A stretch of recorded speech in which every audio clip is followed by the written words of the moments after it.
استقرار في أسعار الدولار الأمريكي أمام الجنيه المصري لا يصل إلى 48 جنيه و14 قرش في البنك المركزي المصري. أهلا بكم في فيديو جديد عن أحدث أسعار الدولار في منتصف تعاملات اليوم.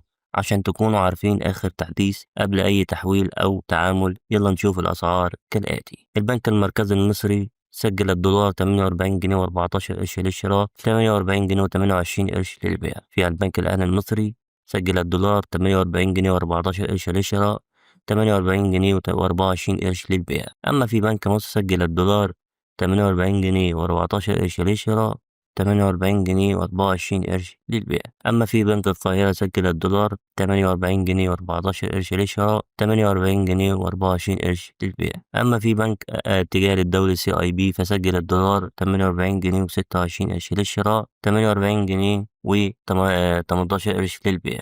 أما في بنك الإسكندرية فسجل الدولار 48 جنيه و14 قرش للشراء، 48 جنيه و24 قرش للبيع. وكده يا جماعة نكون خلصنا تحديث أسعار الدولار في منتصف التعاملات. لو عجبكم الفيديو متنسوش تعملوا لنا لايك، تشتركوا في القناة، وتفعلوا الجرس عشان يوصل لكم كل جديد أول بأول. ألقاكم في أمان الله.